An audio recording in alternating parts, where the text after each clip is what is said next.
jail booth became a confessional, full of admitted sins, forgiveness, and answered prayers. In the midst of his ramblings about how and why he could do better, I heard myself mumble, "Brother, we need you." Hey, how y'all doing? It's Qualon, Bobby. We are here in Brunswick, Georgia with the Black Man Lab Tour. We are in the Afterflow podcast, and I'm here with some of the people and some of the attendees that was in the room with us, man. Had an absolute blast today. We're going to let them introduce yourselves, and then we're going to go ahead and get into this conversation. Let's start about with you, young man. My name is Telon Williams. I'm from Syracuse, New York. Hey, I'm Drae Nitty from Gastonia, North Carolina. And I'm Tacorry Thomas, originally from Macon, Georgia. Absolutely, absolutely. Hey, I appreciate y'all being in the space with us today. Can y'all share one of y'all favorite takeaways from being on this Brunswick leg of the Black Man Lab Tour? That there was so many black people.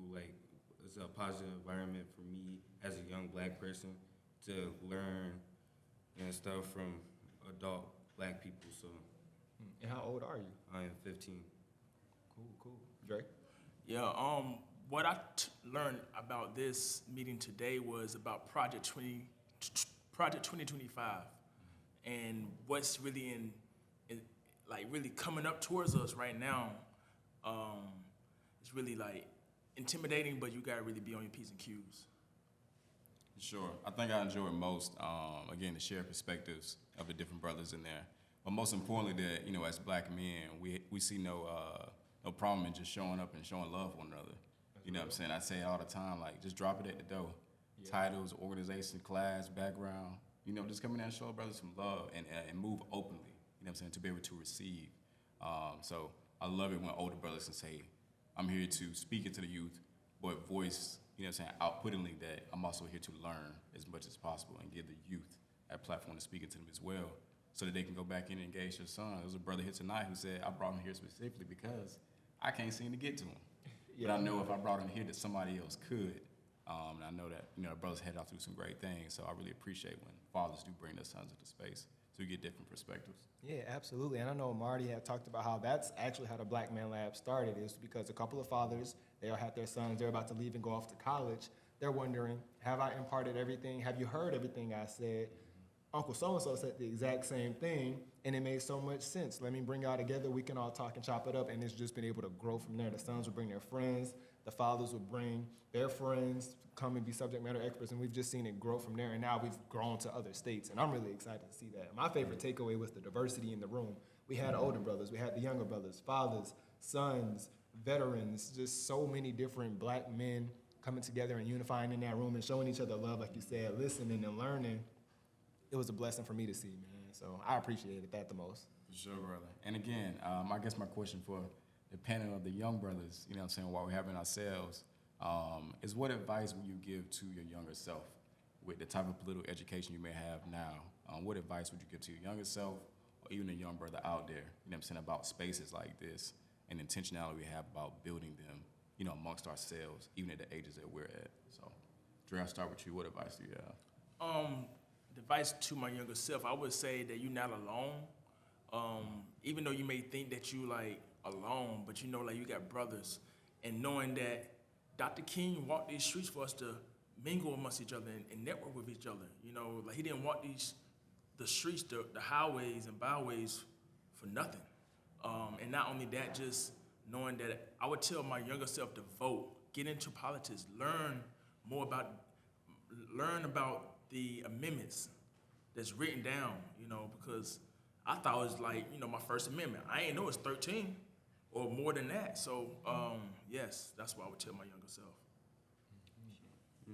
Without seeing as him, I would tell my younger self he's not alone, to ask more questions, to be into more stuff, learn about your culture, your history, your ancestors, your grandparents and stuff. I would ask more questions to my mom and stuff, and that's really all. I would say my advice would be to speak up more, ask more questions, talk to some of the elders, because I'm hearing stories about my granddad, how he was marching with Dr. King, and he was doing all this great stuff, and I'm like, what? I talked to my grandma about where she grew up. She took us to where she grew up, and it was on 88 acres of land. Wow. And I saw that 88 acres of, listen, seeing that in person, it touched you. And then I'm like, so what happened to that? And she talked about how during Jim Crow times, taxes, you can't get into the building. If you don't pay your taxes, you're not getting that land. Like, they taking that from you. And I was like, this used to be in our land? This used to be in our name? Our family? All I know is this 2.5 room shack in Dublin, Georgia, no Wi-Fi. You telling me we had 88 acres? What can we do with that? Like, in classes, asking more questions, you know, in the lab, asking more questions, you know, in the streets, talking to brothers, because I'll talk to one of the men in there, you know, he had on the Army hat. I'm like, oh, cool. You used to serve? How long did you serve? Where'd you go?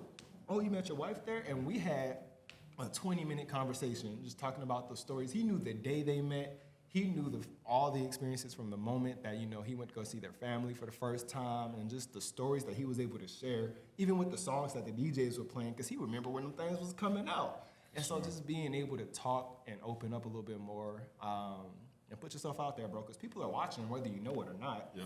Like, you might not know they watching you, but they watching you. So it's like, hey, bro, talk, share, speak up. Show them that, you know, you're more than just like a regular black man. Like, even though there is no regular black man, we all got superpowers. But it's like, you know, show them what yours is. Don't just be sitting here quiet, chilling. That's cool, because, you know, you can listen, but you can also speak as well. So. For sure, for sure. Appreciate that, brothers. I would say for me, in addition to asking more questions, I would have challenged things more growing up. I feel like now in my 20s, I challenge a lot more. Processes, systems, policies, government officials, teachers. You know what I'm saying? I would have went against it a little bit more to push, to create more spaces that I feel like I needed, you know what I'm saying, as a young man. So I would say definitely, yeah, challenge more, and then affirm myself more as well, and affirm people more. You know what I'm saying? The people I grew up around, affirm them more too. And you know what I'm saying, look what we could be as a people if we move in love. So yeah.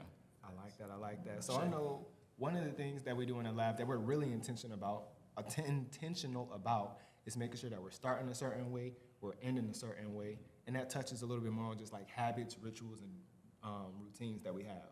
And I wanted to know if there were any habits, rituals, or routines that you all have in your life that you would like to share with the audience.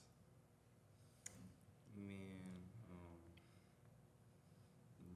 I got a habit of just reading, learning more. I got a habit of drawing. Like when I'm bored, you see me sit there and draw. I don't know what I'll be drawing, but I'll draw something just so keep me occupied. That's really all I have. I like that. I can't draw a straight line, so I'm fascinated by that. Yeah, so with me, I'm really big on my affirmations. I learned that through the Black Man Lab, affirming. So affirmations like, I am love, I am black, I am a black king, protect my temple and stuff. Like, things like that, saying that every day.